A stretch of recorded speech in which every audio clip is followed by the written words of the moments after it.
आज की क्लास का जो मकसद है बड़ा इंपॉर्टेंट है दोस्तों। एक प्रेजेंटेशन में आपको देने जा रहा हूं, ध्यान से समझिएगा। व्हाई दिस सेमिनार, इसकी हमें नीड क्यों हुई। एक शीट आपके सामने, क्लास का एक चित्र है, उसमें एक टीचर पढ़ा रहा है और ढेर सारे बच्चे पढ़ रहे हैं। सिंपल सा, ये हमारी क्लासेस में होता है, चाहे अभी आप अपने घर में बैठे, मैं ऑनलाइन क्लास के माध्यम से, मैं आपका टीचर हूं और स्टूडेंट के रूप में मुझे पढ़ और सीख रहे हैं। लेकिन दोस्तों एक बड़ा इंपॉर्टेंट फंडा है, जरा ध्यान से समझिए। और वो फंडा ये है कि एक टीचर को मैं ट्रांसमीटर बोलता हूं, ठीक है। ट्रांसमीटर जैसे एक रेडियो ट्रांसमिट करता है, एक सिग्नल ट्रांसमीटर है, तो वो जो उसके दिमाग में ज्ञान है वो अपने बच्चों को ट्रांसमिट करता है। मैं ऐसे हजारों लाखों बच्चों को डेली समय प्रबंधन, व्यक्तित्व प्रबंधन, पर्सनालिटी डेवलपमेंट के बारे में बात करता हूं। कुछ इसको सुनते हैं, कुछ इसको कहेंगे अरे क्या फालतू की बातें कर रहा है, वो किसी और चैनल पर जाके अपना गाल बजा के चले आएंगे, फिर कहीं और चले जाएंगे, कुछ और काम करेंगे, वो अपने दिमाग की गंदगी हर जगह छोड़ते चले जाते हैं। बट टीचर एक ट्रांसमीटर होता है। लेकिन यहां पर सवाल यह है, क्या टीचर को एग्जाम देना है? क्या टीचर को लबासना को फेस करना है? क्या उस एग्जामिनेशन हॉल में टीचर बैठेगा? नहीं, उसमें कौन बैठेगा? स्टूडेंट बैठेगा।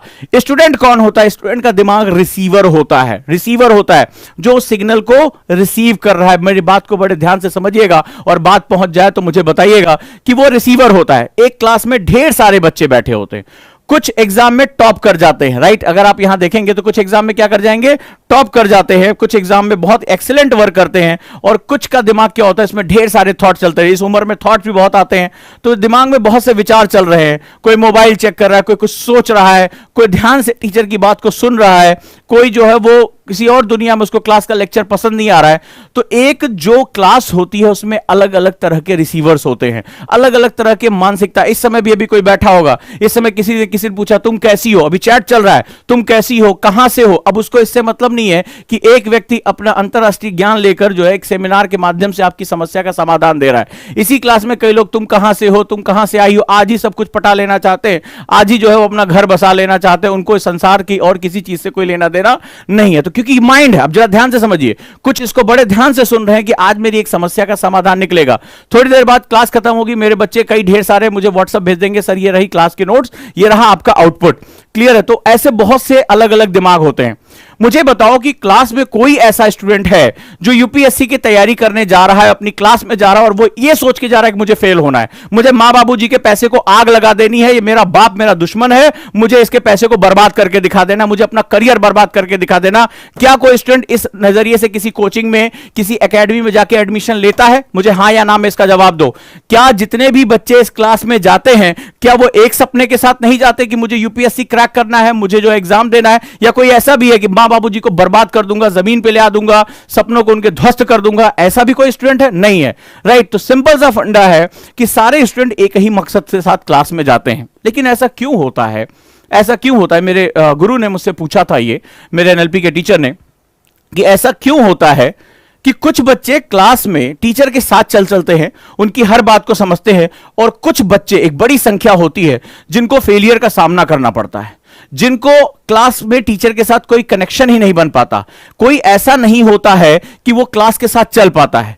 तो ऐसा क्यों होता है? ये आपकी क्लास में भी हुआ होगा, जब आप 10th में थे, 8th में थे, 12th में थे, कभी भी आप रहे हो, तो क्या ऐसा आपको सामना करना पड़ा कि एक टीचर जो सबको बराबर ज्ञान दे रहा है, जो सबके लिए बराबर बोल रहा है, मैं यहां खड़ा होकर जो है वो सबके लिए बराबर बात कर रहा हूं, लेकिन कुछ तक बात पहुंच रही है और कुछ तक बात नहीं पहुंच रही है, कुछ का दिमाग अपने टीचर पर फोकस है, कुछ का दिमाग किसी और दुनिया में है। ऐसा क्यों होता है? और हम ये दोष देते हैं कि कोचिंग बेकार है, टीचर बेकार है। लेकिन आप मत कहिएगा, एक रेडियो अगर आप चलाते हैं, एक रेडियो अगर आप चलाते हैं और उसमें लता मंगेशकर का गाना आ रहा है, और लता मंगेशकर का गाना आपके रेडियो पे अच्छा नहीं आ रहा, तो आप ये नहीं कह सकते आज लता मंगेशकर ठीक नहीं गा रही हैं, आज किशोर कुमार मूड में नहीं है गाने के।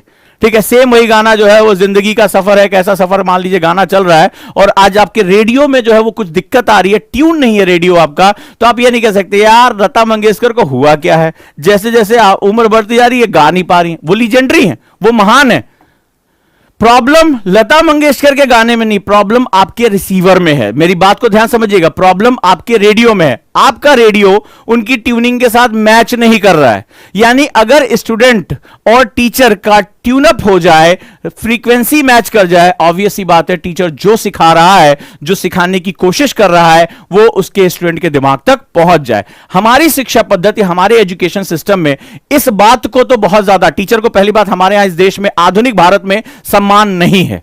हम वो भारत का हिस्सा नहीं है जहां पर गुरु को इतना महान माना जाता था कि राजा सिंहासन छोड़ देता था गुरु के प्रवेश करने पे, ऋषि के प्रवेश करने पे। हम उस भारत का हिस्सा नहीं है। हम उस भारत का हिस्सा है जहां टीचर टीचिंग को छोड़कर जनसंख्या के आंकड़े इकट्ठा करता है, सुई लगवाने जाता है, तमाम तरह के काम करता है, वो सब कुछ करता है, टीचिंग नहीं कर पाता। ठीक है, और ना उसको समाज में सम्मान प्राप्त है। समाज तो डॉक्टर इंजीनियर खोज रहा है, टीचर कोई नहीं खोज रहा है, शिक्षक कोई नहीं खोज रहा। और इतिहास गवाह TSR सुब्रमण्यम कैबिनेट सेक्रेटरी थे, जो है वो महान IAS ऑफिसर, उन्होंने लिखा था अपनी book the India turning point में कि भारत तभी तक सिरमौर था जब तक वो शिक्षा में टॉप पर था। जब नालंदा और तक्षशिला जैसे महान विश्वविद्यालय हुआ करते थे, तभी इंडिया दुनिया की सबसे बड़ी इकोनॉमिक पावर भी हुआ करता था। जैसे जैसे हमारी एजुकेशन सिस्टम डाउन हुई, वैसे वैसे इंडिया की इकोनॉमिक ग्रोथ, सोशल ग्रोथ, ये सब डाउन होनी शुरू हो गई। और आप इस आंकड़ों को अपनी किताबों में जाकर पढ़ सकते हैं और इस तथ्य को प्रूव भी कर सकते हैं। चलिए आगे चलते हैं। इसका मतलब मेरी आज की क्लास का जो बेसिक मकसद है वो इस ट्रांसमीटर से कहीं ज्यादा इस रिसीवर पे, यानी आपका दिमाग, इस क्लास में बिताया गया आपका समय और आपकी मनोस्थिति। अब आज मैं आपसे बताने जा रहा हूं कि आप एक बेहतरीन रिसीवर कैसे बन सकते हैं और अपनी टीचर की पढ़ाई गई बात को ज्यादा से ज्यादा कम से कम समय में कैसे अडॉप्ट कर सकते हैं, कैसे ग्रहण कर सकते हैं। और डेफिनेटली आपकी यह चाहत है या नहीं है कि मैं जिस क्लास में बैठूं उस क्लास का मैक्सिमम हिस्सा मैं निचोड़ लूं? यस या नो मुझे अभी अपने मैसेज से बताएं। हां सर, हमारी यह बहुत बड़ी चाहत है कि हम अपनी क्लास का ज्यादा से ज्यादा हिस्सा, ज्यादा से ज्यादा कॉन्सेप्ट उसी समय निचोड़ लें। क्लियर है? ऐसा हुआ है? चलिए, अगर ऐसा है तो इसका हम जवाब भी देते हैं। इसका जवाब बहुत ही सिंपल है, बहुत सिंपल है, लेकिन इसकी मैथोलॉजी के लिए आपको थोड़ी सी मेहनत करनी पड़ेगी। एक्चुअली होता क्या है कि जो इस क्लास की मैंने अभी आपको फोटो दिखाई, हर क्लास में 2 तरह के स्टूडेंट होते हैं, लेकिन इनके दिमाग के अंदर कोई नहीं झांक सकता। हम स्टूडेंट को बेसिकली उसकी मार्कशीट पर देखते हैं। इस बार तो 12th में ये बवाल ही खत्म कर दिया, मार्कशीट का चक्कर ही उड़ा दिया। तो वैसी कंडीशन में क्या हुआ कि 2 तरह के स्टूडेंट होते हैं, एक लर्नर और एक नॉन लर्नर। इसको और माइक्रो कैटेगरी में हम करें, एक होता है एक्टिव स्टूडेंट और एक होता है पैसिव स्टूडेंट। ध्यान से मेरी बात समझना, एक होता है एक्टिव स्टूडेंट और एक होता है पैसिव स्टूडेंट। एक्टिव स्टूडेंट वो होता है जो अपनी क्लास के साथ कोऑर्डिनेट करता है, उसका जो सिग्नल होता है, उसका जो रेडियो होता है, वो स्टेशन के साथ ट्यून होता है। यानी उसके यहां लता मंगेशकर के गाने बिल्कुल सही बज रहे हैं, यानी टीचर जैसे जैसे जो बोल रहा है उसको वो चीजें समझ में आती हैं।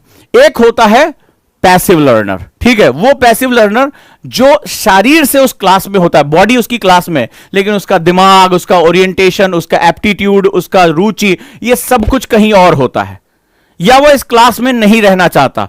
तो टीचर किसी और दिशा में और स्टूडेंट किसी और दिशा में, वो कभी ट्यून अप नहीं कर पाते। फॉर एग्जांपल यहीं पे बात कर लो, मैं कितना भी आपको अच्छा पढ़ा लूं, कुछ स्टूडेंट, मैंने हमेशा, अगर आपको याद होगा, मैं हर क्लास से पहले आकर कहता हूं कि अपना पेन और पेपर निकाल के रखो।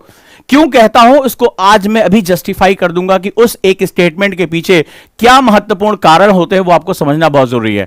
तो यहां पर क्या होता है, 2 तरह के स्टूडेंट और एक होते हैं वो कुछ नहीं, कुछ भी बोले जा रहे हैं, वो अपना टाइप किए जा रहे हैं, वो अपनी दुनिया में मस्त है, उनको कोई लेना देना नहीं है कि टीचर क्या बोल रहा है। तो उन्हें लगता है कि वो शायद एहसान कर रहे हैं, यहां पे वो भूल रहे हैं कि ये जो 1 घंटा है वो उनके जीवन का ही सबसे इंपॉर्टेंट घंटा है। पूरे जीवन का टोटल कैलकुलेशन में वो जो है वो फंस जाएंगे। अब इन दोनों के पास एक चीज कॉमन है और वो है टाइम। इसके पास भी 24 घंटे, इसके पास भी 24 घंटे, सेम डे ये भी एग्जाम देगा, सेम डे ये भी एग्जाम देगा, पर दोनों के बीच में फर्क होगा सिर्फ ट्रेनिंग का। एक एक्टिव स्टूडेंट है और एक पैसिव स्टूडेंट है, वो अपने टाइम को किसी तरह से काट रहा है, किसी तरह से आगे जाकर वो चीजों को मैनेज करता रहेगा और हो सकता है खींच खांच के पास करने की नौबत में आगे फिर वो निकलता चला जाएगा। ये एक्टिव स्टूडेंट है, इसको पता है कि मेरी क्लास का ओरिएंटेशन क्या है और मुझे कैसे इस टाइम को यूटिलाइज करना है, और इस तरह से यूटिलाइजेशन करके वो अपने आप को इस जो कंपटीशन है, इस प्रतियोगिता में आगे रखने का लगातार प्रयास करता है। Now this is the fact, आपको बिल्कुल क्लियर समझ में आ गया होगा। अब आप मुझे बताइए आप किस कैटेगरी में जाना पसंद करेंगे, एक्टिव स्टूडेंट या पैसिव स्टूडेंट, यानी पैसिव लर्निंग करने वाला, समय बीत जाने के बाद जो है वो जाकर कहानियां सुनाना चाहे मैं, अरे हम भी जो है 4 बार यूपीएससी प्री दिया, इसमें कुछ नहीं होता है, सब यूपीएससी बेकार है, ये भेदभाव करने वाली संस्था है, हमको बर्बाद कर देगा, इस तरह के जो है बवाल काटने वाले आप बनना चाहते हैं, या इस एग्जाम को देकर आगे चलकर राष्ट्र की सेवा, एग्जाम आपके लिए बड़ा नहीं होगा, इस राष्ट्र में जो सर्विसेज आपको देनी है, इस नेशन के लिए आपको जो बात करनी है वो बड़ा इंपॉर्टेंट है। तो आज आप तय करिए आप एक्टिव लर्नर बनना चाहेंगे या पैसिव लर्निंग। पर सवाल है कैसे बनेंगे, क्या जिम जाना होगा, क्या जो है वो बॉडी बनानी होगी, रनिंग करनी होगी? नहीं, it's all about training and non training, बस इतना ही फर्क है। अगर आपको प्रशिक्षित कर दिया जाए, आपको तरीके बता दिए जाए, तो डेफिनेटली आप भी एक्टिव स्टडी स्टूडेंट्स में कन्वर्ट हो सकते हैं। लेट्स स्टार्ट इट, हम लोग जो है वो शुरू करते हैं। राइट, इस शुरुआत में मैंने आपको एक सेंस ऑफ अर्जेंसी के बारे में बताया था, याद है? वीडियो आप लोगों ने बहुत लाइक किया था, बहुत पसंद किया था उसको। सेंस ऑफ अर्जेंसी बताया था कि जब भी पढ़ने बैठें उस आज के दिन को, यह मत सोचिए कि मुझे 2 साल बाद एग्जाम देना है, 3 साल बाद एग्जाम मुझे देना है, नहीं, आज ही मेरे लिए सब कुछ है। आज को जिसने जस्टिफाई कर लिया वो अपने कल को जस्टिफाई करेगा, हफ्ते को जस्टिफाई करेगा, अपने महीने को जस्टिफाई करेगा और अपने ईयर को जस्टिफाई कर पाएगा। हम में से ज्यादातर लोग उधर की तरफ देखते हैं, घास बड़ी हरी, अरे अभी 2 साल है सर, इतना प्रेशर क्यों दे रहे हो, इतना ज्यादा क्यों पढ़ा रहे हो, अभी 2 साल है सर। ठीक है, तो वो वाला स्टूडेंट वैसे भी उसका 2 साल ऐसे ही निकल जाता है। ठीक है, तो आखिर आप ये कैसे कर सकते हैं कि टीचर उधर बोलता रहे और इधर ज्यादा से ज्यादा चीजें मेरे दिमाग में आती रहे, मैं न्यूज़पेपर पढ़ूं तो ज्यादा से ज्यादा चीजें मेरे दिमाग में आ जाए, मैं अपने हर टाइम को कैसे यूटिलाइज कर सकूं? डेफिनेटली आप ये जानना चाहते होंगे, अब मैं आपको वो बताने जा रहा हूं। Right, so how to become active student. Active student बनने का तरीका क्या हो सकता है, ये बड़ा इंपॉर्टेंट है। लेकिन इस जैसा मेरी हमेशा से आदत रही, मैं बहुत बेसिक चीजें आपको बताता हूं, लॉजिक। तो ये कॉन्सेप्ट कुछ और नहीं है, ये मछली पकड़ने का कॉन्सेप्ट है। राइट, मछली पकड़ने का। तो मछली पकड़ना यानी फिशिंग जो होती है कैसे की जाती है, आप जरा ध्यान समझिए। ठीक है, फिशिंग करने के पीछे अगर मछली पकड़नी है तो ऐसा तो नहीं होगा तुम ऐसे एक डंडा लेकर जाओ, फेविक्विक का ऐड आता था तो उसमें ऐसे पानी में डालोगे और मछली आ जाएगी, नहीं, आपको कांटा और चारा लगाना पड़ेगा। राइट, कांटा लगेगा जरूर, तो यहां पर आपको एक हुक रखना पड़ेगा, उसमें चारा जो है वो लगाना पड़ेगा और थोड़ा देर बाद, आप थोड़े प्रयास के बाद आपकी मछली जो है वो पकड़कर आ जाएगी। क्लियर है? एक्चुअली में हमारे माइंड में भी हुकिंग होती है, हमारे माइंड में भी इंफॉर्मेशन कभी भी एब्सोल्यूट नहीं आ सकती है। फॉर एग्जांपल मैं करूं, मुझे ये टी शर्ट टांगनी है, याद रखिएगा, मुझे टी शर्ट टांगनी है, मैंने कहा बेटा मैं ऐसे हवा में टांग सकता हूं, तो तुम मेरे ऊपर हंसोगे, बोले सर आप टीचर हैं, आप इतना कुछ पढ़ाते हैं सिविल सर्विसेज को, आपको ये बेसिक नहीं पता कि मुझे ये टी शर्ट टांगने के लिए एक हुक की जरूरत पड़ेगी? ये तो आप बेसिक बता जाओगे, इसमें पढ़े लिखे की जरूरत नहीं, रिक्शे वाले पकड़ो वो भी बता देगा आपको।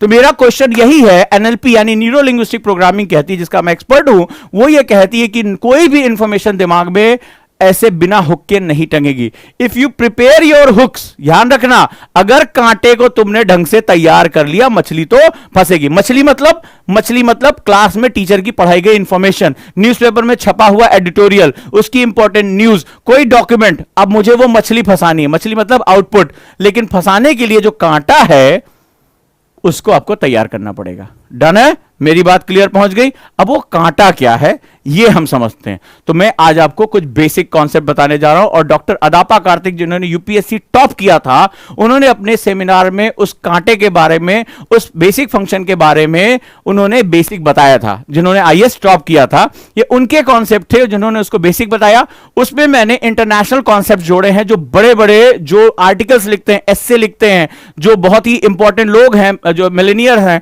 वो कौन से सिस्टम फॉलो करते हैं, वो दोनों सिस्टम आज मैंने क्लब कर दिया है। और अगर आपने इसका प्रिंट आउट लेकर इसके अपने चार्ट बनाकर जहां आप पढ़ते हैं वहां कुछ दिन टांग देते हैं, और द वन थिंग मैंने कहा था कल, द वन थिंग आप जो है अगले 30 दिनों तक उसको फॉलो करते हैं, आप देखेंगे आपके पढ़ने का, न्यूज़पेपर पढ़ने का, क्लास में जाने का तरीका हमेशा के लिए बदल जाएगा। लेकिन अगले 30 दिनों तक वो फॉलो करना पड़ेगा। करेंगे तो मैं आपको बताऊं कि ये कांटा कहां से तैयार होगा और मछली कैसे फंसनी है। चलिए आपको अपनी वो ट्रिक बताता हूं जिससे मुझे सबसे ज्यादा बेनिफिट होता है। सो चलिए आज हम बात करते हैं कुछ इंपॉर्टेंट फंडे पे, how to think like successful student. जो सफल स्टूडेंट होते हैं, जैसे doctor Adapa Kartik UPSC topper, या तमाम अन्य लोग जैसे टीना डाबी, ये लोग कैसे पढ़ाई करते हैं और अपनी उन्हीं बुक से, जो विपिन चंद्र आपके पास है, एनसीईआरटी आपके पास है, उसमें से अपना अर्क निकाल लेते हैं। Let's start it. चलिए लिखिए, सफल विद्यार्थी का कांटा। ठीक है, यानी कि वो, अब मुझे मछली पकड़नी है तो वो कैसे मैं पकड़ूंगा। सबसे पहला दुनिया भर के जाने माने लीडिंग एक्सपर्ट करते हैं बी क्यूरियस। आप जो है वो क्या करने, जिज्ञासु बने। आपसे भी कहा गया होगा कि अच्छा स्टूडेंट वही होता है जो जिज्ञासु होता है, सुना होगा आप लोगों ने, आपने सुना होगा बहुत क्यूरियस होता है, वो प्रश्न पूछता है। ठीक है, तो प्रश्न तो मेरी क्लास में पूछते हैं, लेकिन कई बार मैंने देखा है कि स्टूडेंट बहुत ही वाहियात तरह के प्रश्न भी पूछ लेते हैं। उन्हें हर चीज में क्या क्यों कैसे लगाने को उनको पता ही नहीं होता है कि आईएएस ऑफिसर बनने के लिए या सक्सेसफुल होने के लिए मुझे किस तरह के प्रश्न और किस ऑर्डर में प्रश्न पूछने चाहिए। बहुत इंपॉर्टेंट है। हैपहज़ार्डली अगर आप गए तो इसका मतलब है आप फिर पूरी क्लास को भी डिस्टर्ब करोगे और अपने माइंड को भी डिस्टर्ब करोगे।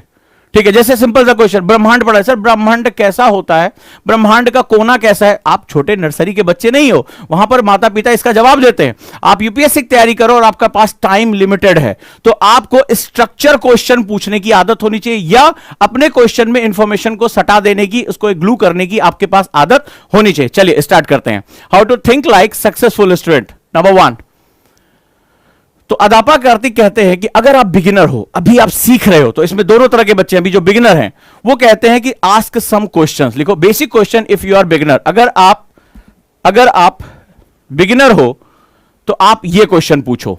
ठीक है, अदापा कार्तिक ने अपने सेमिनार में कहा कि मेरे 6-7 नौकर थे जिन्होंने मुझे आईएएस बना दिया। तो वो नौकर क्या थे, उन्होंने कहा कि आस्क सम क्वेश्चन। ठीक है, ये बेसिक है। अभी इसका एडवांस वर्जन आपको मैं बताऊंगा, जैसे हाउ, ठीक है, व्हाट क्या है ये, व्हेन कब हुई घटना, क्या चीज है, वेयर आपको भी ये बात कही गई होगी, लेकिन अभी आप इसको बेसिक आप लिखो इसको, हु कौन, वाई क्यों, विच। ये बेसिक क्वेश्चन है। अदापा कार्तिक कहते हैं कि मैं जब भी कुछ पढ़ता था, राइट, तो मैं जब भी कुछ पढ़ता था तो मैं इन्हीं का प्रयोग करता था, इनको छोटे छोटे हिस्सों में तोड़ लेता था कि हाउ कैसे हुआ, ये चीज कैसे हो रही, गांधी का आंदोलन कैसे हुआ, या कोई भी चीज है ये प्रोसेस कैसे हो रहा है, दिन और रात का प्रोसेस क्या है, रिवॉल्यूशन का प्रोसेस क्या है। ठीक है, व्हाट क्या चीज है, व्हेन कब हुआ, आप डाटा इकट्ठा कर सकते हो, वेयर कहां, प्लेस के बारे में जानकारी ले सकते हो, हु पर्सनालिटी के बारे में जानकारी ले सकते हो, राइट, एंड विच। ठीक है, तो ये बेसिक क्वेश्चन हो गए। डेफिनेटली आप लोग भी इसके बारे में जागरूक होंगे। अब मुझे एस्से लिखना है, मुझे आंसर राइटिंग करनी है, मुझे न्यूज़पेपर पढ़ना है, मुझे क्लास को तुरंत के तुरंत उठाना है, और यूपीएससी के हिसाब से कोई मुझे स्ट्रक्चर दे दे, ये तो मुझे पता है। तो चलिए अब यूपीएससी का स्ट्रक्चर हम देखते हैं। अगर आप यूपीएससी प्रिपरेशन कर रहे हैं तो आप किस तरह का स्ट्रक्चर उठा सकते हैं। Let's start it. चलिए, सबसे पहले जब मुझे कोई चीज पढ़ना होता है, विपिन चंद्रा है, भूगोल है, जो और भी कॉन्सेप्ट्स है, सबसे पहले मुझे पता होना चाहिए कि डिवीजन क्या है, यानी प्रारंभिक विभाजन मेरे पास कितना है। डिवीजन का मतलब है कि मैं किस पार्ट में, मैं आधुनिक भारत में हूं, मैं प्राचीन भारत में हूं, मैं आर्ट एंड कल्चर पढ़ रहा हूं, बहुत वास्ट है इसके अंदर सिलेबस। तो सबसे पहले मैं अपना माइंड सेट करूं कि मैं किस पार्ट में, मैं फिजिकल ज्योग्राफी में हूं, मैं वर्ल्ड ज्योग्राफी में हूं, मैं इंडियन ज्योग्राफी में हूं। सबसे पहले मुझे डिवीजन क्लियर होना चाहिए। रुकिए और सोचिए डिवीजन क्या है इसका। तो सबसे पहले मेरे चैप्टर का नाम क्या है, फोकस करो उस पे, यानी उसको एनालाइजिंग करो कि आप क्या है, जियोमॉर्फोलॉजी पढ़ रहे हो, ठीक है, लेसन्स क्या है और इसकी थीम क्या है, यानी इसकी विषय वस्तु क्या है, ये किसके बारे में बात कर रहा है, पृथ्वी के बारे में बात कर रहा है, एटमॉस्फेयर के बारे में बात कर रहा है, ये गांधी के बारे में बात कर रहा है, नेहरू के बारे में बात कर रहा है, इसकी बेसिक थीम क्या है। क्लियर है, पहला हमने विभाजन यहां से कर लिया। नेक्स्ट वन, अगर हम अगले में आते हैं तो फिर हम देखते हैं कि इसकी बेसिक प्रॉपर्टीज क्या है। प्रॉपर्टीज का मतलब है कैरेक्टरिस्टिक ऑफ थिंग्स, यानी कि विषय की विशेषता क्या है इसमें, इसके बेसिक प्रॉपर्टीज क्या है। जैसे मान लीजिए अगर आप पढ़ रहे हैं और आप इनसाइड ऑफ द अर्थ पढ़ रहे हैं ज्योग्राफी में, तो आपको पता होगा कि पृथ्वी के अंतरतम की जानकारी लेने के लिए मुझे भूकंपीय तरंगों की जानकारी का होना बहुत जरूरी है। अगर मुझे सीस्मिक वेव्स के बारे में नहीं पता होगा तो पृथ्वी के अंदर जो भी आधुनिक है वो मुझे नहीं पता होगा। तो मुझे उनकी प्रॉपर्टीज या उनकी कैरेक्टरिस्टिक के बारे में पता होना चाहिए। अगर आप आज प्री में पेपर उठा के देखेंगे तो कैरेक्टरिस्टिक पे इतने ढेर सारे क्वेश्चन है कि आप उसमें पाएंगे कि आप बहुत कुछ अच्छा इसमें कर सकते हैं। नेक्स्ट हम आ जाते हैं और अब हम यहां समझते हैं नेक्स्ट वन, प्रॉपर्टीज के बाद जब हम प्रॉपर्टीज देख लेते हैं तो हम इसके अगले टॉपिक पे पहुंचते हैं। नेक्स्ट लिखिए, कोई भी चीज जो आज मेरे सामने है, याद रखिएगा, अगर आप क्लास में हो और बहुत ही स्पेसिफिक यानी पढ़ना और लिखना दोनों आप एक साथ करना चाहते हैं तो इस कार्यक्रम को बनाते रहिए। कोई भी चीज जो आज मेरे सामने है उसका कोई ना कोई हिस्टोरिकल बेस होगा, अचानक से किसी दूसरे गोला से नहीं आई है। ये कौन गोला का है ये क्वेश्चन हमें नहीं पूछना, ऑब्वियस सी बात है। अगर आज हमारा संविधान है तो निश्चित रूप से इसकी बनने के पीछे एक लंबी प्रक्रिया होगी। आज हमने जो कानून बनाए हैं इसको बनने के पीछे एक लंबी प्रक्रिया होगी, एक इसका हिस्टोरिकल बैकग्राउंड होगा। जैसे आप जब लक्ष्मीकांत पढ़ते हैं तो पहला चैप्टर जब आप पढ़ते हैं तो आपने देखा होगा हमारे कॉन्स्टिट्यूशन का हिस्टोरिकल पर्सपेक्टिव यानी उसका ऐतिहासिक कालक्रम सबसे पहले बताया जाता है कि नहीं। वहां पर हम रेगुलेटिंग एक्ट से शुरू करते हुए और 1935 के एक्ट से 1947 तक हम आते हैं और लगातार सबसे पहले राइटर आपको समझाता है कि हमारे संविधान के विकास के पीछे कौन कौन से मूलभूत कारण उत्तरदायी थे। यस या नो आप मुझे बताएं। तो यहां पर हम सबसे तीसरा जो चीज देखेंगे वो हिस्टोरिकल हम जो है वो सीक्वेंस देखेंगे, क्रॉनिकोलॉजिकल सीक्वेंस ऑफ द थिंग, यानी कि जो चीज आज मैं पढ़ रहा हूं क्वेश्चन पूछो इसका विकास कैसे हुआ, ये कैसे डेवलप हुई। तो यानी इसका ओरिजिन और इसका डेवलपमेंट यानी इसका उद्भव और इसका विकास, ये दो पॉइंट डेफिनेटली आप अपने साथ मर्ज करके चलेंगे और आप समझेंगे कि इसका ऐतिहासिक कालक्रम क्या है। अब इसके बाद अगला क्वेश्चन क्या पूछेंगे, मैं क्या कह रहा हूं, सबसे पहले आपने डिवीजन किया, प्रॉपर्टीज देखी और उसका जो हिस्टोरिकल कालक्रम, कुछ भी पढ़ रहे हैं एक एडिटोरियल पढ़ेंगे तो उसमें आप कुछ भी देखेंगे आखिर ये जो कालक्रम है इसका ये बेसिक कैसा है। नेक्स्ट वन आ जाइए। इसके बाद देखेंगे आप स्ट्रक्चर या संरचना कि लोग इस चीज की संरचना क्या है। जैसे हमारा पार्लियामेंट, हमारे पार्लियामेंट का स्ट्रक्चर क्या है, ठीक है। हमारा मंत्रिमंडल, इसका स्ट्रक्चर क्या है। अर्थ का क्रस्ट हो गई, पृथ्वी की भूपरपटी, इसका स्ट्रक्चर क्या है, इसमें कितनी रॉक्स हैं, कितने मिनरल्स हैं।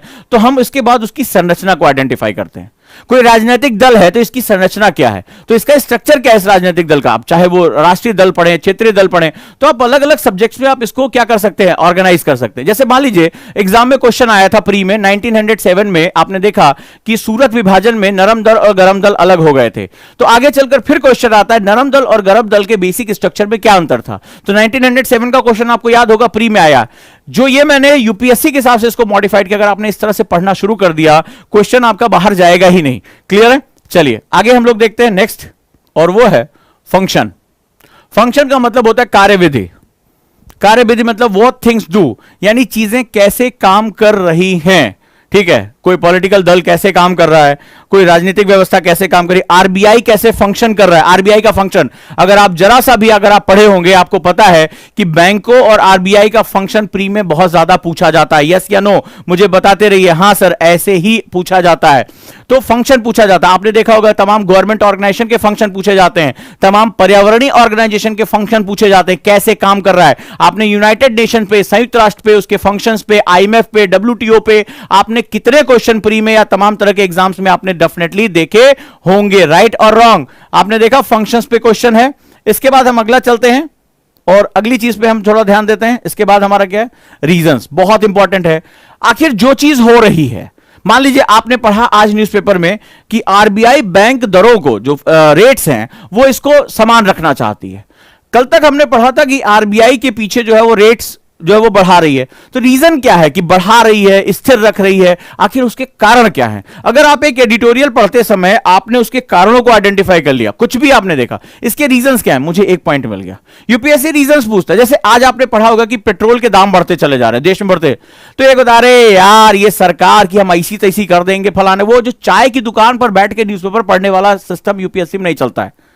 You have to find out the identify. अब उसमें आइडेंटिफाई, जब रीजंस आपने आइडेंटिफाई किया, आपने देखा कि पिछली सरकार ने ऑयल बॉन्ड्स जारी किए और ऑयल बॉन्ड जारी करने की वजह से सरकार के ऊपर लायबिलिटी हो गई। उस समय जो जारी किए गए थे बॉन्ड वो 10-15 साल की मेच्योरिटी में थे और 10-15 साल की मेच्योरिटी की वजह से अब उसको रीपे करने का टाइम आ रहा है, विच इज क्या होगा, सरकार के ऊपर लायबिलिटी हो गई। तो यहां पर क्या होगा, you have to find out reasons कि आखिर ये जो चीजें हो रही हैं उसके पीछे कारण क्या है। क्लियर है। रीजंस आइडेंटिफाई करने के बाद आप अगले चरण में जाएंगे और आप प्रोसेस यानी प्रक्रिया के बारे में बात करेंगे। ठीक है, हाउ थिंग्स वर्क, तो आप उसकी प्रोसेस को ढूंढेंगे, किसी भी चीज का होना। ठीक है, मान लीजिए आरबीआई विदेशों में संपत्तियों को अधिग्रहण करने की बात कर रहा है, फॉरेन एक्सचेंज की बात कर रहा है, किसी भी तरीके की बात कर रहा है, आपको उसकी प्रक्रिया यानी प्रोसेस को जानना पड़ेगा। गांधी ने कहा कि हम अंग्रेजों से आजादी लेकर रहेंगे, आपने इतिहास की किताब में पढ़ा, एनसीईआरटी में पढ़ा, बट प्रोसेस क्या था, गांधी ने क्या क्या किया। तो उन्होंने कहा कि हम जो है वो सविनय अवज्ञा आंदोलन चलाएंगे, सिविल डिसोबीडिएंट मूवमेंट चलाएंगे। क्या था इस सिविल डिसोबीडिएंट मूवमेंट में, लोगों ने कैसे जो है अवज्ञा कैसे करेंगे हम लोग, किन किन क्षेत्रों के लोग अवज्ञा करेंगे, क्या इसमें किसान शामिल होंगे, घर की महिलाएं कैसे शामिल होंगी, क्या सरकारी नौकर इसमें शामिल थे, कौन कौन, या केवल ये राजनेता करने वाले थे। तो आपने उसकी प्रक्रिया को पहचाना, और जिसने इस तरह से पढ़ लिया उसको तो कोई भी क्वेश्चन इधर से उधर चला जाएगा, उसको कोई टेंशन ही नहीं आनी है, ये बात याद रखिएगा। और आप अगर थोड़ा भी किताब पढ़ते हैं, थोड़ा भी जानते हैं, मैं इसको पूरा करने दीजिए, आपको पता होगा क्वेश्चन इसके बाहर नहीं जाता, बस मुझे यही पढ़ना ही है, राइट। अब इसके बाद अगला जो आता है, इसके बाद अगर आपने ये स्टेप पूरा कर लिया, आपका माइंड जो है वो तेजी से आगे बढ़ेगा, और अब आप उस स्थिति में पहुंच जाएंगे जिसको हम लोग कहते हैं ब्रिलियंट स्टूडेंट, या जिसे बौद्धिक मानसिकता वाला छात्र कहते हैं। वो क्या होगा, वो इवैल्यूएशन, मूल्यांकन करना, किसी चीज को अच्छा या बुरा कहने के पीछे जो सबसे बड़ा लॉजिक होता है, एक तो या तो तुम एकता कपूर के सीरियल की वो जो वैम्प हो वो बन जाओ कि ठीक है, अरे सास को कैसे निपटाना है, ये वाला अलग मामला है, लेकिन किसी भी चीज को अगर आपको इवैल्यूएट करना है, ये चीज अच्छा है, ये बुरा है, तो आपको उसके प्रॉस एंड कॉन्स, उसके सभी पक्षों की जांच करनी पड़ती है। और ऊपर जो मैंने बताया है कि प्रक्रिया, कारण, सीक्वेंस, ये आपको पूरी चीजों के साथ जोड़ के दिखा देगा, ठीक है। तो आप क्या होगा, इवैल्यूएशन कर सकते हैं, मूल्यांकन कर सकते हैं कि ये चीजें कैसी हैं, ठीक है, how things good things are, चीजें कैसे अच्छी होती हैं, उनका रोल क्या है हमारे जीवन में, ठीक है, ये सभी बहुत महत्वपूर्ण है। जैसे मान लीजिए मैंने किसी स्टूडेंट को डांट दिया, अब जांग सर बहुत खराब आदमी, हम इनकी क्लास में नहीं जाएंगे, छोड़ के भागो, पता नहीं क्या बोले चले जा रहे हैं। एक को पता है कि यार इन्होंने डांटा इसलिए कि इससे मेरे जीवन का भला हो जाए, मैं एक बड़ी गलती कर रहा था, तो इनका मेरे जीवन में क्या रोल है, इसी हिसाब से आप अपना इवैल्यूएशन यानी मूल्यांकन करेंगे।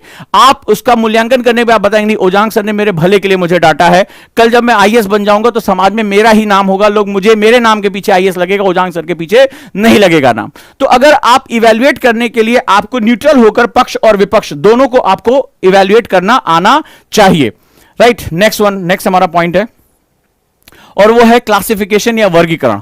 मतलब मैं किसी चीज को पढ़ा, मैं उसको चार्ट मेथड में उसका वर्गीकरण कर सकता हूं, इसको क्लासिफिकेशन, अच्छा बुरा, पॉजिटिव निगेटिव, समुद्री जो है वो स्थलाकृति या जो है वो स्थलीय स्थलाकृति, इन दोनों के बीच का अंतर, मैं उसका वर्गीकरण कर सकता हूं, उसका क्लासिफिकेशन कर सकता हूं। क्लियर है, ये स्टैटिक पार्ट हो गया। नेक्स्ट हम आ जाते हैं, अगर जरूरत हो तो हमें इसकी परिभाषा यानी इसकी डिफिनीशन की आवश्यकता पड़ेगी। मान लीजिए आपने कहा कि बैंक दरों को, बैंक रेट्स को आरबीआई ने स्थिर रखा है, तो एक चाय की दुकान वाला भी हाँ भैया आरबीआई ने ब्याज नहीं बढ़ाया है ऐसे बोलेगा।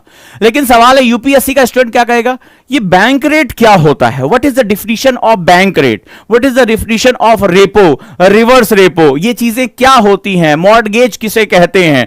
तो वो क्या करेगा, उसका माइक्रो एनालिसिस करेगा, और माइक्रो एनालिसिस जब आप करते हैं तो उस चीज को परिभाषित करने की जो एक्यूरेट चीज होती है, एक्यूरेट चीज होती है, जैसे होगा चाचा से पूछे, चाचा ये बैंक रेट क्या होता है, अरे वो जो है ना वो आरबीआई जो है ना वो अपना जो है बंबई वाला वो बैंकवा को कुछ यार लेता देता है, उसी को यार बैंक रेट बोलते हैं, वो बैंकवा में जो रेट चलता है वो बैंक रेट होता है यार, अब जाके पूछ लेना। तो ये एक तो परिभाषा ये होगी, और तुम भी सोचते हाँ जो बैंकवा में रेट चलता है वही जो है बैंक रेट ना। इसकी एग्जैक्ट डिफिनीशन क्या होगी जो तुम्हें सीधे एक लाइन में पेनिट्रेट करे, what is the meaning of bank rate here, what is the meaning of repo, reverse repo, blue ocean strategy, what is the difference between the Indian ocean strategy and Pacific ocean strategy, जो मैं आपसे बात करने जा रहा हूं, neighbour first policy, cheque book policy, Malacca dilemma, ये जो छोटे छोटे शब्द होते हैं जिनको हम रोज न्यूज़पेपर में यूज करते हैं, इनका सही मतलब निहितार्थ क्या है, उसी को हम लोग डिफिनीशन कहते हैं, राइट। तो इसका मतलब होता है व्हाट थिंग्स मीन, और आप आश्चर्य करेंगे मोस्टली स्टूडेंट जो है वो इसी पार्ट को उड़ा देते हैं, क्योंकि न्यूज़पेपर उसी तरह पढ़ने की आदत है, ज्ञान उसी तरह, शिक्षक भी उसको जो है डाटा देकर चला जाता है, टीचर वो भी खुश रहते हैं, बोले अरे मास्टर साहब लिखा दिए कम से कम शब्दों में पीडीएफ हमें दे दिया तो हम आईएएस बन जाएंगे, और वो भूल जाते हैं कि बिना इसके उसका आप क्रक्स कभी भी आइडेंटिफाई नहीं कर सकते। If you are not able to identify the meaning of bank rate, तो तुम्हें क्या पता कि आरबीआई क्या कर रहा है एग्जैक्टली, और इसका इकोनॉमी में क्या प्रभाव पड़ने जा रहा है, right. So that is one of the most important फंडा, जहां पर हम एक्यूरेटली उस चीज को डिफाइन करने के लिए एक डिफिनीशन को आइडेंटिफाई करते हैं। इसी को मैं बीटीएल भी कहता हूं, बिटवीन द लाइन, यानी इसके मतलब और इसका अनुप्रयोग यानी इसके एप्लीकेशन दोनों आपको पता होने चाहिए।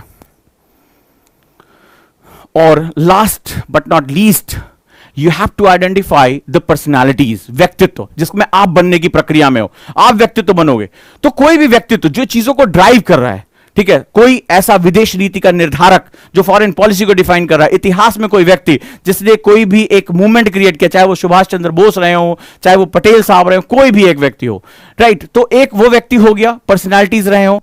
और दूसरा, आधुनिक समय में वो लोग जो एक बदलाव लेकर आ रहे हैं, कोई पर्यावरणविद है, कोई पानी को बचाओ का आंदोलन कर रहा है, कोई महिला सुरक्षा पे काम कर रहा है। So these are the personalities वो होते हैं जो पर्सन के अंदर आग पैदा करते हैं। याद रखिएगा, पर्सनालिटीज वो होती हैं। What is the difference between person and personalities? तो पर्सन हो गया, मां बाप ने पैदा किया, एक जैविक आइडेंटिटी है, फलानवे का बेटा है, फलानवे का पति है, फलानवे की पत्नी है, ये आपके क्या, आप एज अ पर्सन हो।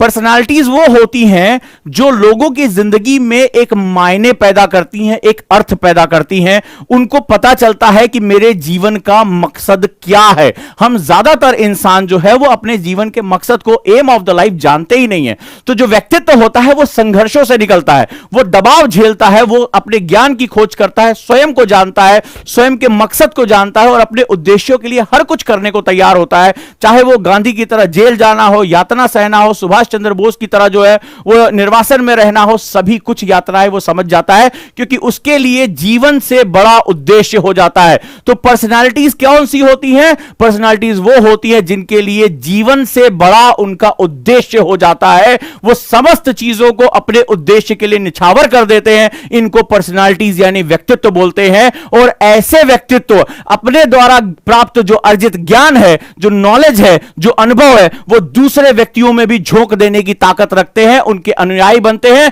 गांधी जब निकलते हैं दुबले पतले लाठी लेकर, तो हजारों लाखों की संख्या में लोग उनके साथ चले जाते हैं। सुभाष चंद्र बोस जब आह्वान करते हैं कि तुम मुझे खून दो, मैं तुम्हें आजादी दूंगा, तो जो महिलाएं प्रत्यक्ष रूप से लड़ नहीं सकती, वो अपने शरीर से जेवर उतार कर उनको समर्पित कर देती हैं। पुरुष कहते हैं कि हम प्राण देने को तैयार हैं आपके लिए, वो तुम मुझे खून दो, मैं तुम्हें आजादी दूंगा। ये एक आवाहन, मार्टिन लूथर किंग का आवाहन, नेल्सन मंडेला का आवाहन, ये व्यक्तित्वों का आवाहन है। और इसके लिए हजारों लाखों की संख्या में लोग जान देने को तैयार हो जाते हैं। तो व्यक्तित्व की परिभाषा याद रखिएगा, व्यक्तित्व के लिए जीवन से बड़ा उद्देश्य होता है। उनको अपने उद्देश्य में बहुत विश्वास होता है और अपने उद्देश्यों की प्राप्ति के लिए वो अपना समस्त कुछ झोंकने को तैयार होते हैं। तो आपको एक व्यक्ति के रूप में जीवित रहना है या एक व्यक्तित्व के रूप में, आज से आप तय करेंगे। जैसा तय करेंगे, इतिहास आपका मूल्यांकन भी वैसा ही करेगा। हो सकता है कि आपके परिवार की 2 पीढ़ियों के बाद आपका नाम याद रखने वाला कोई ना हो,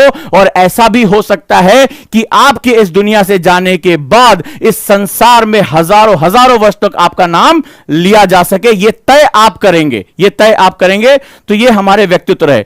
तो जो मैंने आपको बताया, ये अगर इस मेथड में, ये बेसिक मेथड जो आप जानते हैं, ये मैंने क्रिस्टलाइज किया है किताबों के हिसाब से। History, geography, economy, polity, newspaper, इनको पढ़ने का ये तरीका है। अगर आप एक दिन में नहीं आएगा, ना सुनकर आएगा। जब कोई बच्चा या बच्ची पैदा होता है, इस संसार में आता है, तो माता के गर्भ में, वहां से वो निकलकर इस संसार में पहुंचता है। तो जो तकलीफें होती हैं, जो चुनौतियां होती हैं, चैलेंजेस होते हैं, वो इन व्यक्तित्वों का गर्भ स्थल होते हैं। ये वो वुम्ब है जहां से निकलकर ये संसार को रास्ता दिखाते हैं। तो कभी चुनौतियां या तकलीफें आए ना, तो घबराना नहीं, समझ लेना कि तुम्हारा जन्म होने की स्थिति में है, तुम्हारा व्यक्तित्व अब जन्म लेगा। तो इसको याद रखिएगा। अब आप तक मेरी बात अगर पहुंच गई है, तो इसको आज से फॉलो करिए, बनाइए इसको खूबसूरत अपने कलर्स में और अपनी दीवार के सामने लिखिए, द वन थिंग। ये मेरा एक चीज है, मुझे इसको 30 दिन तक फॉलो करना है, जब तक मैं इसको आदत में ना कन्वर्ट कर दूं। मैं न्यूज़पेपर, किताब, नोट्स इसी फॉर्मेट में पढ़ूंगा और धीरे धीरे तुम्हारे दिमाग में परिवर्तन आने शुरू होंगे। तय कर लीजिए कि आज से आप व्यक्ति रहेंगे या व्यक्तित्व रहेंगे। और यह भी जान लीजिए, व्यक्तित्व बनने की कीमत बहुत बड़ी चुकानी पड़ती है। कई लोगों को अपने प्राण तक गंवाने पड़े। लेकिन मैंने कहा ना, जब व्यक्तित्व का अध्ययन करते हैं संसार के, तो वो व्यक्ति होते हैं, वो व्यक्ति होते हैं जिन्हें अपने जीवन से बड़ा अपना उद्देश्य दिखाई पड़ता है। जिस दिन तुम्हारे अंदर इनलाइटमेंट हो जाए कि मेरा मकसद मेरे जीवन से भी उच्च हो चुका है, आप समझ लेना कि संसार अब आपको फॉलो करने को तैयार बैठा है। अगर मेरी बात पहुंच गई तो मुझे जरूर बताइएगा। उम्मीद करता हूं कि आज मैंने आपकी कुछ समस्याओं का समाधान दिया। आप एक्टिव लर्नर कैसे बनेंगे, टीचर पढ़ाता जा रहा है, इसको क्रक्स करते चले जाओ, धीरे धीरे आदत में अपने आप। मुझे आज नोट्स नहीं बनाना पड़ता, दिमाग अपने आप, मैं बहुत ध्यान से सबको सुनता हूं और 2-3 दिन बाद अगर मुलाकात होती है तो मैं उसको एज इट इज उसको बात बता देता हूं, तुमने ये बात वहां कही थी। वो कई बार आश्चर्य, आपने कब इतने ध्यान से सुन लिया। तो यहां पर जो है वो बहुत महत्वपूर्ण जो है वो बात होती है, और यहां पर इसका कारण है कि मैं उसको इसी तरह से स्ट्रक्चर कर देता हूं।